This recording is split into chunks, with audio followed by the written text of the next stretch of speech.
ఈరోజు arts college వేదికగా ఏదైతే వివిధ లంబాడి గిరిజన విద్యార్థి సంఘాలుగా యూనివర్సిటీ చేసి ఆల్ ఇండియా ట్రైబల్ చేసి గిరిజన శక్తి ఇంకా మిగతా అన్ని సంఘాలు ఇవాళ జాతి పట్ల జరుగుతున్న ద్రోహాన్ని ఎండగట్టడానికి ఇవాళ ఏదైతే లంబాడీలుగా మేము పోరాడి గత ప్రభుత్వం మీద మేము పోరాడి ఇవాళ కాంగ్రెస్ ప్రభుత్వం వస్తే వాళ్ళు ఇచ్చిన హామీలు నెరవేరుతాయనే ఉద్దేశంతో మేము ఓట్లేసి తాండ వెళ్ళి ఇవాళ ప్రభుత్వాన్ని మేము ఇవాళ అధికారంలో తీసుకురావడం జరిగింది. కీలక పాత్ర పోషించడం ఇక్కడ ఉన్న వాళ్ళం అందరం.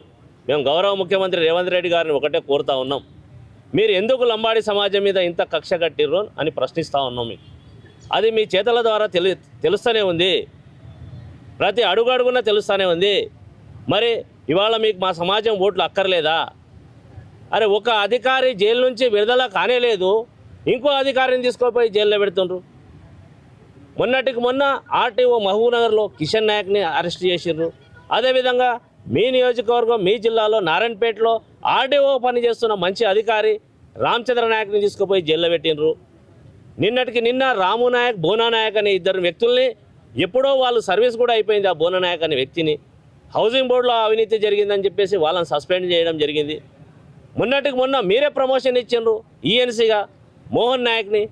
ఇవాళ అతని మీద ఎవరు ఫిర్యాదు చేయలేదు, అతను ఎవరితో డబ్బులు తీసుకున్నట్టు కానీ ఎక్కడ సాక్ష్యాలు లేవు, ఎక్కడ కూడా తను ఏ కాంట్రాక్టర్ కూడా తనకు డబ్బులు ఇవ్వడానికి కానీ ఆయన తీసుకోవడం కానీ జరగలేదు. ఎక్కడ వీడియోలో లేవు, ఎక్కడ లేవు, తన మీద ఫిర్యాదులు కూడా లేవు. ముఖ్యమంత్రి ఎన్నోసార్లు బంజారా మీటింగ్లలో గొప్ప అధికారి మోహన్ నాయక్ అక్కడ సమ్మక్క సారకలో పెద్ద ఎత్తున అక్కడ పనులు చేసి మంచి పేరు తెచ్చుకున్నాడు.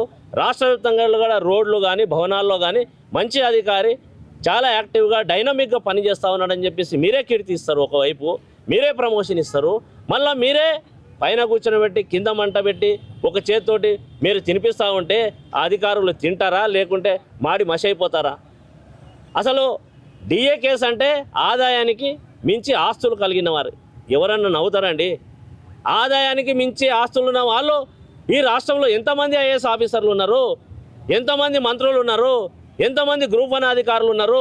మరి వాళ్ళందరి మీద ఇదే విధంగా మీరు ఇదే ధోరణి ప్రదర్శించి వాళ్ళని కూడా ఇవాళ మీరు ఇండ్లకు జొరబడి వాళ్ళ ఆస్తులను లెక్కించి మా మోహన్ నాయక్ని ఏ విధంగా అయితే జైలుకు పంపిర్రో అదేవిధంగా మీరు పంపిస్తే సమాజం మీ పట్ల హర్షిస్తుంది, మిమ్మల్ని కీర్తిస్తుంది.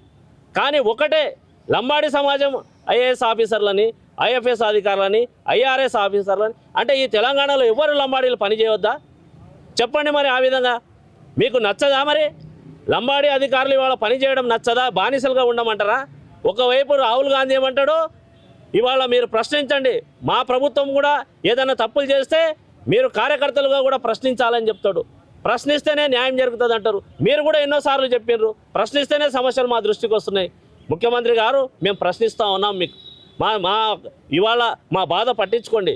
మా మంత్రులు లేరు మీకు చెప్పడానికి, మా ఎమ్మెల్యేలు వాళ్ళకేమో ఇవాళ మీ దగ్గరకు వచ్చి చెప్పుకోవాలంటే వాళ్ళకు మరి ఏ విధమైన భయం ఉందో, మరి వాళ్ళకి ఏ విధమైన ఇవాళ ఆశలు ఉన్నాయో కానీ ఒక్కరు నోరు మెదపడం లేదు.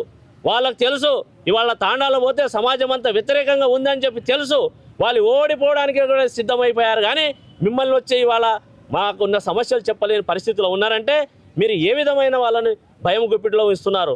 భయం గుప్పిట్లో ఉంటే ప్రజలు ఓట్లేయరు, మళ్ళీ మీరు అధికారంలోకి రారు. మీరు ప్రజల యొక్క సమస్యలు వినడానికి మీ ఆ యొక్క ఎమ్మెల్యేలకు మీరు స్పేస్ ఇవ్వండి, అదేవిధంగా కార్యకర్తలకు స్పేస్ ఇవ్వండి, వాళ్ళ సమస్యలు తెచ్చుకోండి. ఇవాళ మీరు అక్రమాన్ని ఎవరైతే అవినీతి అధికారులు ఉన్నారో వాళ్ళ మీద ఖచ్చితంగా దాడులు చేయండి, మేము వద్దంటలేము. ఎవరైతే జలగల్లాగా ఈ సమాజంలో అవినీతి చేస్తున్నారో వాళ్ళని నిజంగా మీరు కేసులు కాదు డిస్మిస్ ఫ్రమ్ ద సర్వీస్ చేయండి, అభ్యంతరం ఏం లేదు. అవినీతిని ఎవ్వరూ ఎంకరేజ్ చేయరు, అవినీతి అనేది క్యాన్సర్ లాంటిదని చెప్పి మేము కూడా చెప్తా ఉన్నాం. కానీ ఒక అధికారి ఎంతో కష్టపడి ఒక గిరిజన కుటుంబంలో కష్టపడి ఆ స్థాయికి వచ్చిన అధికారిని ఇన్ని రోజులు తను చేసిన సేవలు, తను పడ్డ కష్టము ఇవాళ బూడిదలో పోసిన పన్నీర్ అయింది కదా, మీరు ప్రమోషన్ ఇచ్చి ఏం లాభమైంది అని చెప్పేసి మిమ్మల్ని ప్రశ్నిస్తూ ఉన్నాం. గౌరవ ముఖ్యమంత్రి గారు ఇప్పటికైనా మీ ధోరణి మార్చుకోండి, ఇప్పటికైనా లంబాడి సమాజం పట్ల మీ యొక్క కృతజ్ఞతా భావాన్ని చూపించండి. మిమ్మల్ని ఇందిరమ్మ రాజ్యంని తీసుకొచ్చామని మీరే చెప్పారు. అదేవిధంగా ఇవాళ గిరిజన యువకులకు రూపాయి బడ్జెట్ లేదు ట్రైబల్ కార్పొరేషన్లో. ఇవాళ ట్రైబల్ కార్పొరేషన్కి ఉన్న చైర్మన్ ఒకనాడు ఈ ప్రజా సంఘాల లంబాడి సంఘానికి ఒక అధ్యక్షుడు రాష్ట్రంలో అందరినీ ప్రశ్నించండు. కానీ వాళ్ళ రూపాయి తీసుకొచ్చి వాళ్ళ నిరుద్యోగ యువకులకు రుణాలు ఇవ్వలేని పరిస్థితిలో ఉన్నాడు, సబ్సిడీలు ఇవ్వలేని పరిస్థితిలో ఉన్నారు. మరి ఇది ఈ ట్రైకార్కే డబ్బులు లేవంటే మళ్ళీ ఇంకో శివలాల్ కార్పొరేషన్ ఏర్పాటు చేస్తా అంటావు. అంటే మీరు మీ యొక్క రాజకీయ నిరుద్యోగులకు ఇవాళ ఏదో చెప్పి ఒక ఉద్యోగం క్రియేట్ చేసి ప్రజాధనంతో వాళ్ళని సీట్లో కూర్చోబెట్టి లక్షల డబ్బులు చెల్లిస్తూ ఉన్నారు. కానీ మరి నిరుద్యోగ యువకుల పరిస్థితి ఏంటి, మిమ్మల్ని ఓటేసిన వాళ్ళ పరిస్థితి ఏంటి అని చెప్పేసి మేము ఇవాళ అడుగుతూ ఉన్నాం. మీరు వెంటనే లంబాడీలకు మంత్రి పదవి ఇవ్వాలి. అదే విధంగా లంబాడీల యొక్క అభివృద్ధికి, తాండాల అభివృద్ధికి, నిరుద్యోగుల యొక్క స్వయం ఉపాధి కోసం 10,000 కోట్ల బడ్జెట్ని వెంట కేటాయించాలని చెప్పేసి మేము డిమాండ్ చేస్తూ ఉన్నాం. మీరు రేపు తాండాల్లోకి వెళ్తూ ఉన్నారు. ఇవాళ 50 సంవత్సరాల రిజర్వేషన్ అని చెప్పేసి, కృతజ్ఞత సభ అని చెప్పేసి మీరు చెప్తా ఉన్నారు. మేము స్వాగతిస్తాం. ఇందిరమ్మ మా రిజర్వేషన్ ఇచ్చింది వాస్తవమే. కానీ ఇవాళ ఈ జనరేషన్కి ఇందిరమ్మ ఎవరో తెలియదు. మరి అలాంటి పరిస్థితుల్లో మీరేం చేశారని చెప్తేనే మేము హర్షిస్తాం తప్పిస్తే మీరు ఇంకోటి ఇక్కడ సంక్షేమం నిర్వహించకుండా మీరేదో కల్లిబొల్లి మాటలు చెప్తామంటే మాత్రం ఇవాళ సమాజం ఇవాళ చూస్తూ ఉండుక పరిస్థితి లేదని చెప్పేసి మేము గౌరవ ముఖ్యమంత్రి గారిని తెలియజేసుకుంటున్నాం. ఇగో సమాజానికి మీకు వచ్చే డౌటే అందరికి వస్తుంది. మేము క్లియర్ కట్గా చెప్పినాం. అవినీతి చేసే అధికారి ఎంతటి వ్యక్తి అయినా సరే మీరు సస్పెండ్ చేసి మళ్ళీ ఉద్యోగంలో మళ్ళీ డబ్బులు ఇవ్వగానే మళ్ళీ తీసుకొచ్చి కుర్చీలో కూర్చొని పెట్టండి. కాను రిమూవ్ ఫ్రమ్ ద సర్వీస్ చేయండి అంటున్నాం. మీరు ఆ పని ఎందుకు చేస్తలేరు? మీరు ఎంతమంది ఏసీబీ పడ్డ అధికారులను మళ్ళీ పోస్టింగ్ ఎంతమందికి ఇచ్చారు మీరు? అంటే ఇది డ్యూయల్ స్టాండ్ కాదా మీది ప్రభుత్వాన్ని? మీరే ఒకవైపు అవినీతి చేసిండ్రని చెప్పేసి మీరే కేసులు పెడతారు, మళ్ళీ మీరే పోస్టింగ్లు ఇస్తారు. ఇది ఎక్కడ న్యాయం? అంటే మీ అంతే కదా మరి. మళ్ళీ పోస్టులు ఏ విధంగా ఇస్తారు? రిమూవ్ ఫ్రమ్ అంటే ఆధారాలు లేకనే కదా. అంటే మీరు రాజకీయ దురాశయంతో దాడులు చేస్తారు, మళ్ళీ మీకు సరెండర్ కాగానే వచ్చి మళ్ళీ మీరు పోస్టులు ఇస్తారు. మేము ఒకటే అంటున్నాం, ఆదాయానికి మించి ఆస్తుల పేరు మీద మీరు దాడులు చేసిర్రు. కానీ లంచం తీసుకున్నప్పుడు మీరు పట్టుకొని చేయలేదు కేసు. ఇప్పుడు మీరు ఉన్నారు, మీ ఇంట్లోకి వచ్చి ఒకవేళ పోలీసు వాళ్ళు కానీ ఎవరైనా వచ్చి డైరెక్ట్ వచ్చి దాడి చేసి మీరు ఎక్కడి నుంచి డబ్బులు తీసుకొచ్చి మీ ఇంట్లో పెట్టుకున్నారంటే మీరు ఏం సమాధానం ఇస్తారు? ఇవాళ ఒకరొకరు తమ స్కిల్ తోటి సెల్ఫ్ ఎంప్లాయ్మెంట్ తోటి లక్షల కోట్ల రూపాయలు సంపాదిస్తూ ఉన్నారు తెలివితోటి. నీకు ఏమని చూపిస్తారు? కాబట్టి ఇది కరెక్ట్ కాదు. ఇవాళ మంత్రుల ఇండ్లలోకి పోయి ఈ విధంగా డిఏ కేసులు పెట్టగలరా?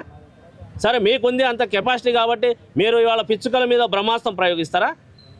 ఇవాళ ప్రతి డిపార్ట్మెంట్లో ఈఎన్సీలు కానీ టాప్ ఆఫీసర్లు గ్రూప్ 1 స్థాయిలో కానీ సివిల్ సర్వీసెస్ స్థాయిలో కానీ ఉన్నారు, రెడ్లు రావులే ఉన్నారు కదా.